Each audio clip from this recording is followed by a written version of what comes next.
to welcome you here tonight to help us celebrate my birthday.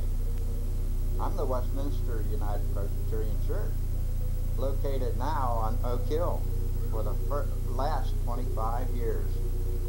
Our congregation has a long history going back 150 years, but we've only been 25 years here on the hill. We want to show you some pictures of how it came about, the building, and our location here. This is the way I look now, and you recognize me, of course. At the time, we called this the future home of our church, but now we know that it is our permanent home here on the hill. We will show you first a film, a movie film, and then some slides of the various stages of construction. I don't know who this fella is. On the 4th of April in 1964, we had the groundbreaking. You see some of these people here, and some are not with us today, but I wonder if you can recognize any of them. 11th of April began the work on the church and the actual digging for the foundation. This will follow next. Here we have the hole that was dug for the foundation and the basement of the church.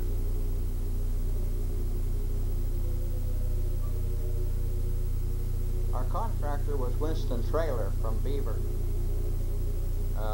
He is now retired, and we had invited him and hoped he would be with us tonight as we go through this, or have this celebration.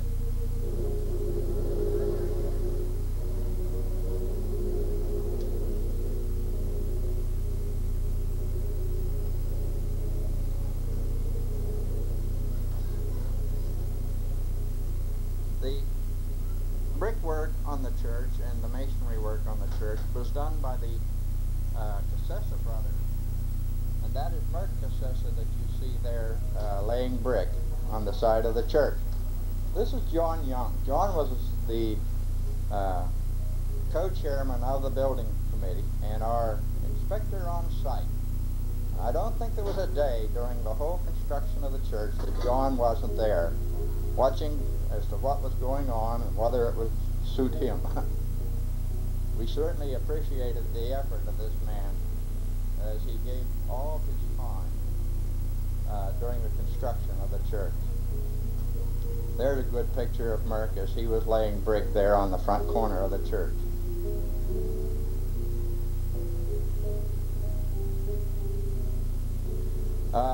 It was normal for people to come and see how we were progressing. In this picture, although they're too far away to tell, it is Willard Snowberger Sr., Willard Snowberger Jr., Vicky and Larry were over there on a Sunday afternoon looking over the progress of the building.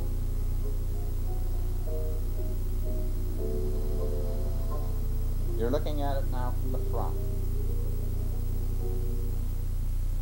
Now we begin to see the shape of the rooms and the fellowship hall in the basement as they went up. As you can see, each room is separated by a cement block wall, which is also the support for the main floor of the sanctuary of the church.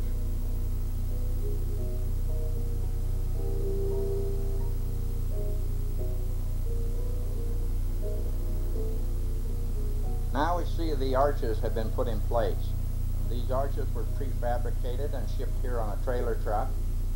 They were installed and they are bolted into supports at the bottom, which are fastened right into the wall. Very sturdy and very strong.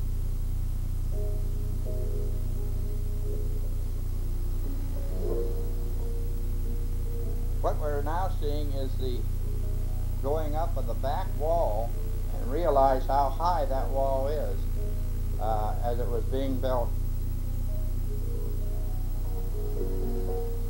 Again, you see the unofficial inspector looking the thing over. Of course, he didn't have much to say. Came out because I thought he was lost in there.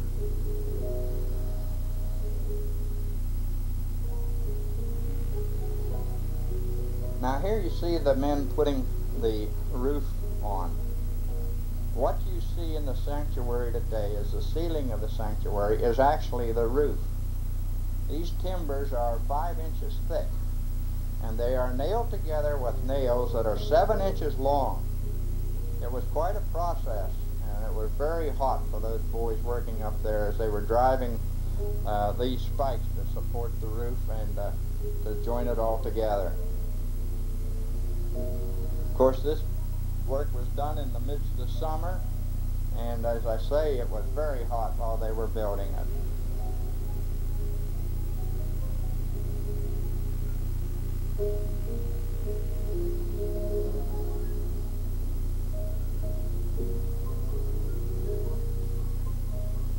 This was taken at the cornerstone laying, which was in July of '64. And now this cornerstone contains a container that has a list of all the members of the church at that time, plus pictures of the fire of the old church, plus a number of memorabilia. There you see John Young and Jim Headland, who were co-chairmen, and Reverend Brightwell. I'm sure you recognize some of these faces, no longer with us, been promoted to heaven, but they were there taking part in this service which we had on the front lawn of the church on that warm July afternoon.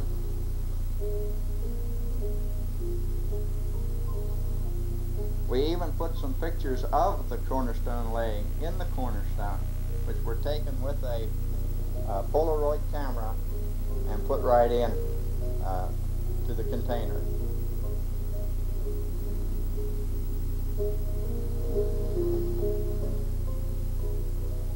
You recognize some of these faces? I'm sure that some of the older members of the church do.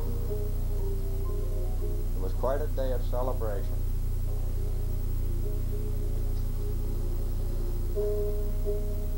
Now we're looking at the front of the church as the brickwork was progressing there. And here the men on the roof are beginning to put the felt paper on before the shingles of the roof were installed.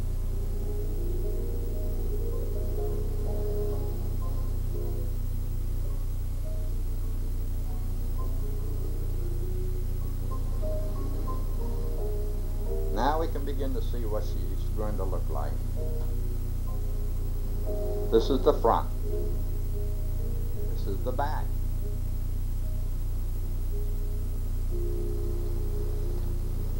The side porch. And the side wall towards First Street.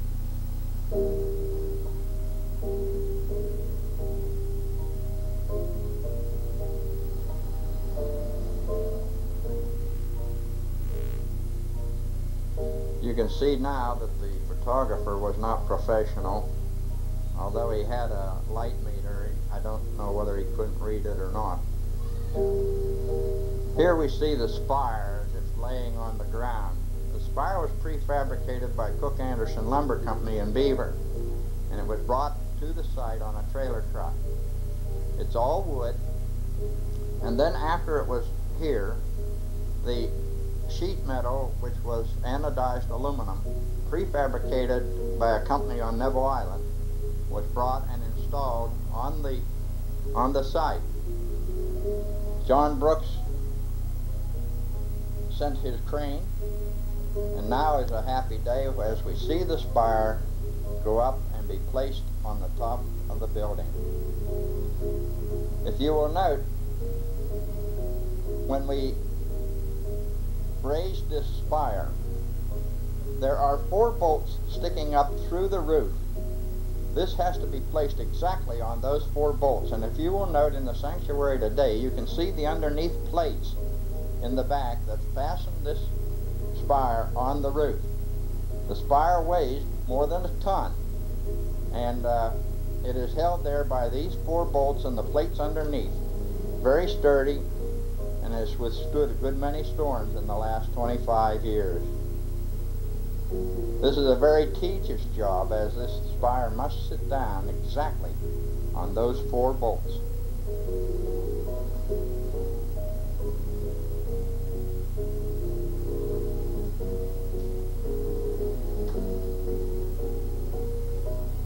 The man operating the crane was a real engineer, as he brought that thing down just so many inches at a time.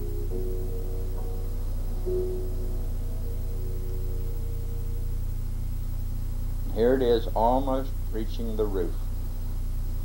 Now, one of the fellows has gone inside, and he will guide it to make sure that it fits down over the 4 bolts that hold it onto the roof. Now they've given the signal, and it's in place. The timber that you see going through there is what the cable is fastened to that they use to lift the thing up there.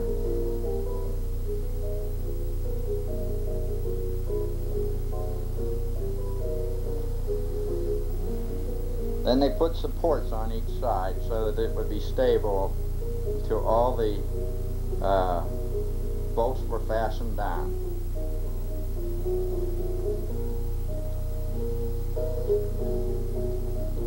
Now here is another precious moment. The cross going up. One of the young fellows is sitting on what we call a boatswain's chair. He's being lifted by the crane and will be taken up. Now, if you will note, there is a point sticking up at the top of the cross. That is a lightning rod. And there is a wire that comes the whole way up through the spire. And what he has to do is to attach that wire to a connector on the bottom of the cross. That's what he's doing here. And then when it is connected, they'll raise the cross up and put it in place. That wire in turn comes down, and there are 2 wires. One comes up each side of the roof from each side of the church, connected to ground rods on each side. And there we have our lightning rod, as well as a symbol of our belief, the cross of Christ. A very dramatic moment in the construction of the building. For now it identifies what we are.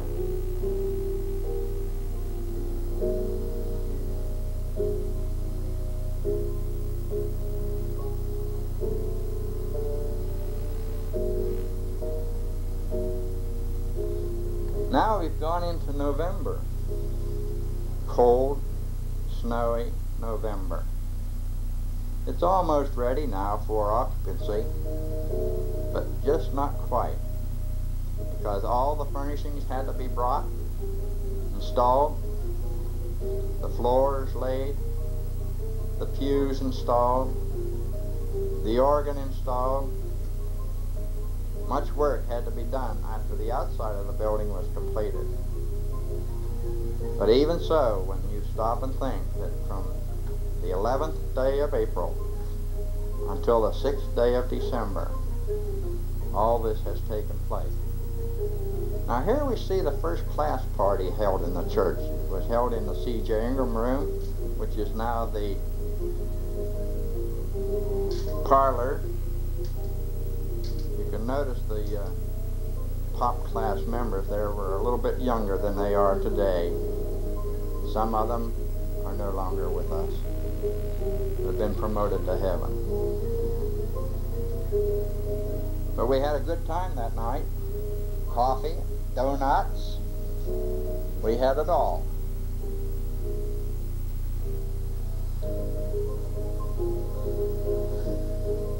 Now these pictures were taken downstairs looking back the back hall. I don't know why that's in there like that, but it is. If you will note, it must have been good coffee because there isn't anything left in the jug. And they had a good time. Do you recognize anybody?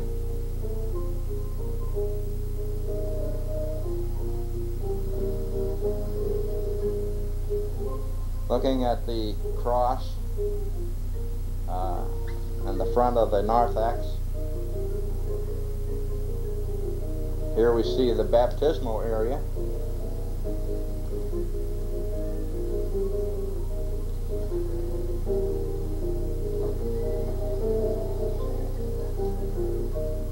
Moving across to the communion table. This was when it was all brand new.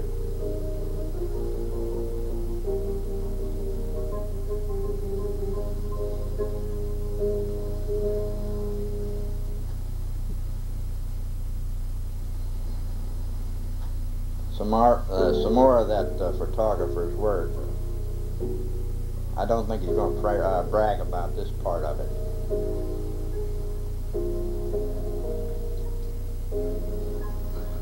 Now there's something. I don't know whether that teacher knows what he's reading or not. He seems to be laughing a good bit about it.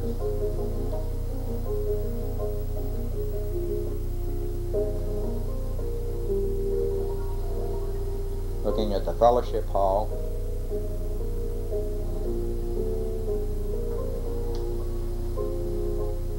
And someday I'm going to learn how to set the lens on that camera. This is the nursery.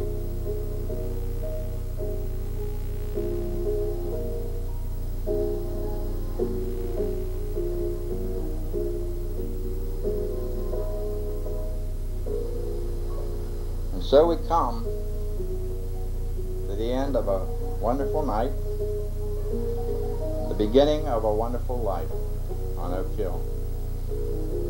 Now we have left the movie and we're showing you pictures that appeared in the News Tribune of the night that brought us about to the point where we were ready to make the move up the hill when the old church on 3rd Avenue burned. October 20, 1963. The building next door, which housed the Christner Bible Bookstore and the Beaver Valley Tabernacle, as it was called, caught on fire. The flames came out the windows of that building, up along the side of our building, and it burned from the top down. This picture shows you the day after, and here you can see again the morning after. That building had served our congregation well since 1884, and now it was all gone. This is a view from the back down on 2nd Avenue. And again a view from the front. They had to run those hoses for 3 days because it would keep smoldering and stirring up again. And so we come now to the Westminster Church on Oak Hill. What we are seeing now are the slides of the construction. These slides were taken by Joe Hammond, who was treasurer of the building fund, and Joe was gracious enough to send us his slides that we might be able to have them tonight. Here you see the layout of the footers of the walls that formed the rooms in the basement. Now this is a repetition of the other, but I think the pictures are better. Of course the photographer's better too.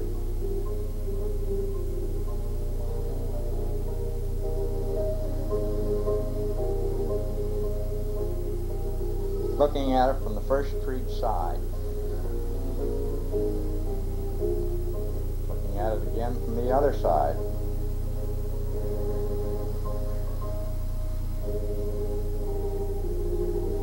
Here again we are looking at the front. Pictures we saw in the movies of Willard Snowberger was at that location.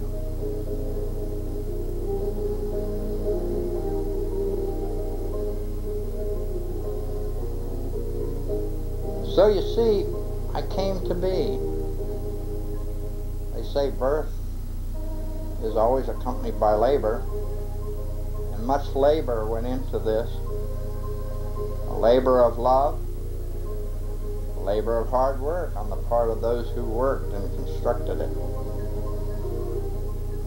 But it's all to the glory of God and to the worship of God. That's why we're here. Again, these pictures are of the day of the cornerstone laying in July 1964. Reverend Brightwell, Harriet, and Susan. Here we have Reverend Brightwell, Jim Headland, and John Young as they were placing the cornerstone in the wall.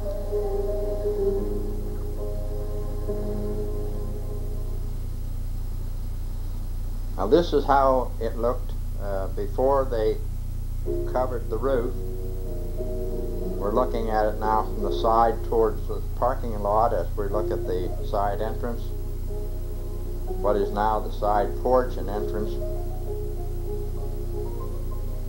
Here's a better view of your spire as it was brought from the lumber company, and as I say, the aluminum, anodized aluminum, was prefabricated and applied here on the site. Here again is a picture of the spire as it's being placed on the roof.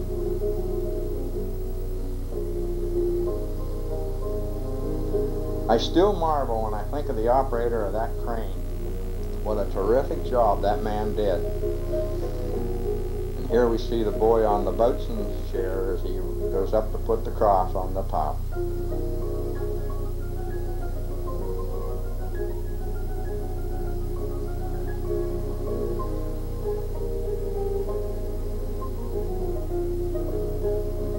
Here's how we look today.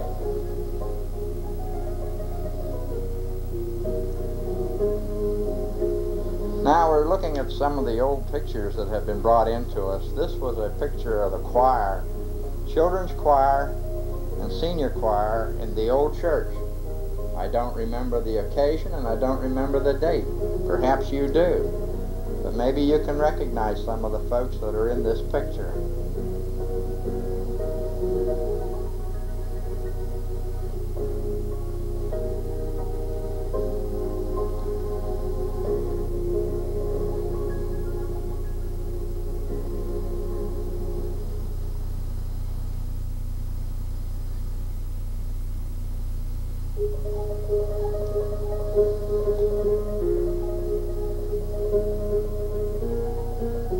Some more of the junior choir on the end.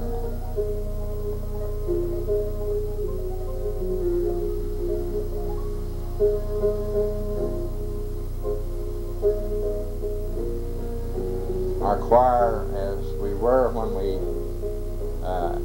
were in the new church, and our choir today.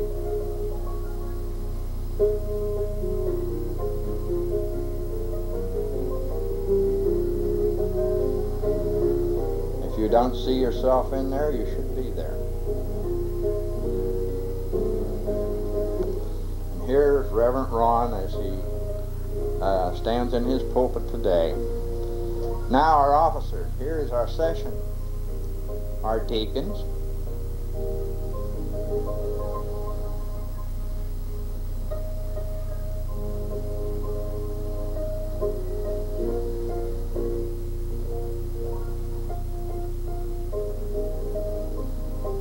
Our trustee board.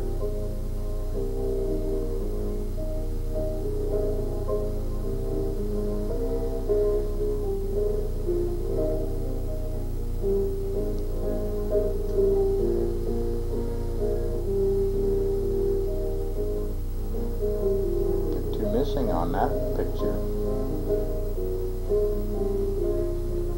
And of course our secretary, Becky. Got it hard as big.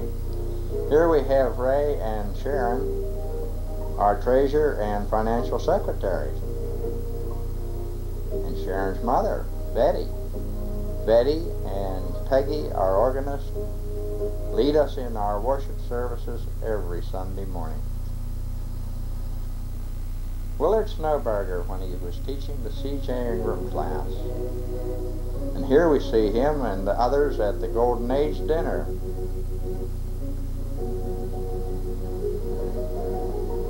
Here's an old picture of the HIVW class. I don't know whether you can recognize some of these people or not. Some I know and some I do not know.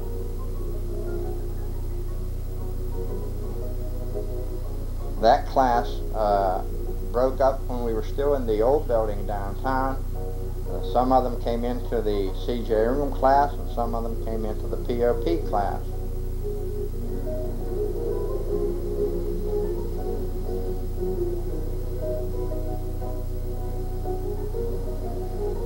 There's one you know. 2.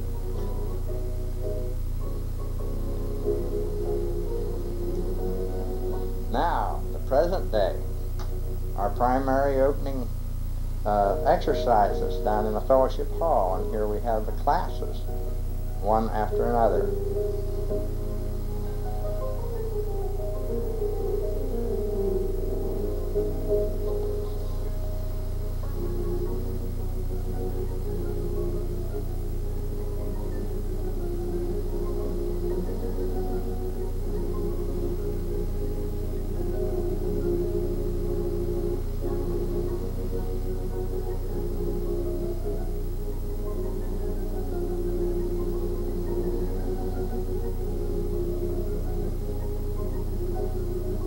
I know that fella. There's Don with the C.J. Ingram class and the P.O.P. class combined.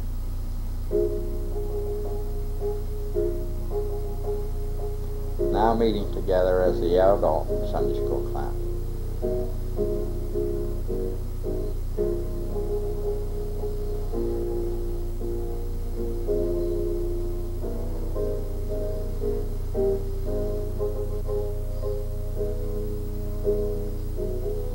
Sunday school teachers and officers at the luncheon they had just recently.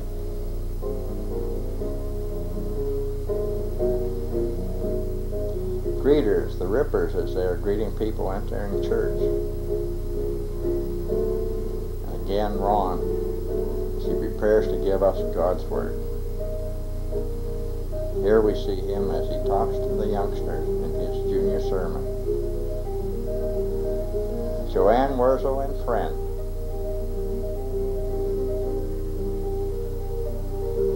This goes back when Dr. Lane was still here as he greets the people at the door.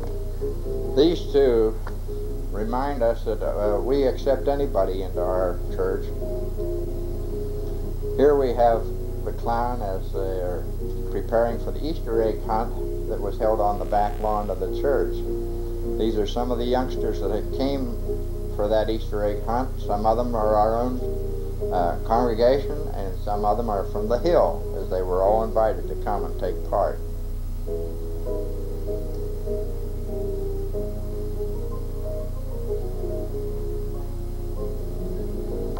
Here we see Scott Guthrie greeting some of the children as they're leaving, and also the clowns as they greet the children. Jesus Christ, the same yesterday, today, and forever. This is our float as we participated in the Sesquicentennial Parade in 1988. What a way